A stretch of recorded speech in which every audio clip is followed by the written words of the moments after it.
ಇನ್ನು ಮುಂದಿನ ರಾಶಿಯಾಗಿ ಧನುರಾಶಿ.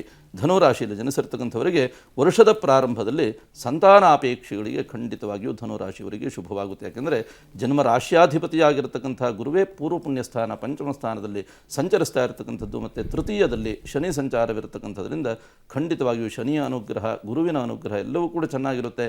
ಮೇ ಪೂರ್ವದಲ್ಲಿ ಖಂಡಿತವಾಗಿಯೂ ಸಂತಾನಾಪೇಕ್ಷೆಗಳಿಗೆ ಶುಭ.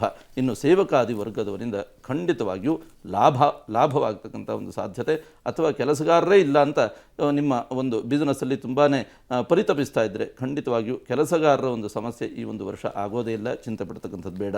ಇನ್ನು ಎರಡನೇ ವಿವಾಹ ಅಪೇಕ್ಷೆಗಳಿಗೆ ಖಂಡಿತವಾಗಿಯೂ ಒಂದು ವರ್ಷ ವಿವಾಹವಾಗ್ತಕ್ಕಂಥ ಒಂದು ಯೋಗ. ಮೊದಲನೇ ವಿವಾಹ ಅಲ್ಲ, ಎರಡನೇ ವಿವಾಹದ ವಿಚಾರದಲ್ಲಿ ಪ್ರಯತ್ನವನ್ನು ಪಡ್ತಾ ಇರತಕ್ಕಂಥವರಿಗೆ, ಮೊದಲನೇ ವಿವಾಹ ವಿಚ್ಛೇದನವಾಗಿಯೋ ಅಥವಾ ವಿಧವೆಯಾಗಿಯೋ ಅಥವಾ ವಿದುರರಾಗಿಯೋ ಇರತಕ್ಕಂಥವರಿಗೆ ಖಂಡಿತವಾಗಿಯೂ ದ್ವಿತೀಯ ವಿವಾಹದ ಯೋಗ ಫಲಗಳನ್ನು ಸೂಚಿಸ್ತಾ ಪೊಲೀಸ್, ಮಿಲಿಟರಿ ಇತ್ಯಾದಿ ರಕ್ಷಣಾ ಕ್ಷೇತ್ರದವರಿಗೆ ಖಂಡಿತವಾಗಿಯೂ ಒಂದು ವರ್ಷ ಶುಭವಾಗುತ್ತೆ. ಇನ್ನು ಹೆಂಡತಿಯ ಆರೋಗ್ಯದಲ್ಲಿ ಏನಾದರೂ ಸಮಸ್ಯೆಗಳುಂಟಾಗಬಹುದು, ಧನುರಾಶಿಯವರಿಗೆ ಜಾಗ್ರತೆ. ಮೇ ತಿಂಗಳ ನಂತರದಲ್ಲಿ ವ್ಯವಹಾರದಲ್ಲಿ ವ್ಯಾಪಾರದಲ್ಲಿ ಸ್ವಲ್ಪ ಮಟ್ಟಿಗೆ ಕಷ್ಟ ನಷ್ಟಗಳನ್ನು ಅನುಭವಿಸ್ತೀರಿ. ಸ್ವಲ್ಪ ಮಟ್ಟಿಗೆ ನಿಮ್ಮ ಉದ್ಯೋಗದ ಕಡೆ ಮೇ ತಿಂಗಳ ನಂತರದಲ್ಲಿ ಹೆಚ್ಚಿನದಾದಂಥ ಒಂದು ಕಾನ್ಸಂಟ್ರೇಷನ್ ಮಾಡ್ತಕ್ಕಂಥದ್ದು ಉತ್ತಮ ಅಂತ ಹೇಳ್ತಾ, ನೆರೆಹೊರೆಯವರಿಂದ ಖಂಡಿತವಾಗಿಯೂ ಒಂದು ವರ್ಷ ಏನಾದರೂ ಸಮಸ್ಯೆಗಳನ್ನು ಅನುಭವಿಸ್ತಕ್ಕಂಥ ಒಂದು ಸಾಧ್ಯತೆಗಳಿರುತ್ತೆ.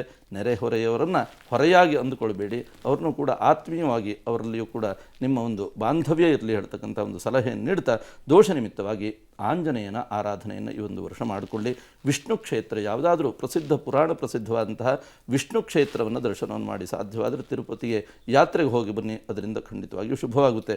ಅಥವಾ 5 ಗುರುವಾರ ಕಡಲೆಕಾಳನ್ನು ದಾನವನ್ನಾಗಿ ನೀಡಿ, ಈ ಒಂದು ವರ್ಷ ಶುಭ ಉಂಟಾಗುತ್ತೆ. ಧನುರಾಶಿಯವರಿಗೆ ಸಾಧಾರಣವಾಗಿ 70 ಭಾಗ ಶುಭವನ್ನೇ ಈ ಒಂದು ವರ್ಷ ನಿರೀಕ್ಷಿಸಬಹುದು. ಇನ್ನು 30% ಅಶುಭಾದಿ ಫಲಗಳ ನಿರೀಕ್ಷೆ ಧನುರಾಶಿಯವರಿಗಿರುತ್ತೆ.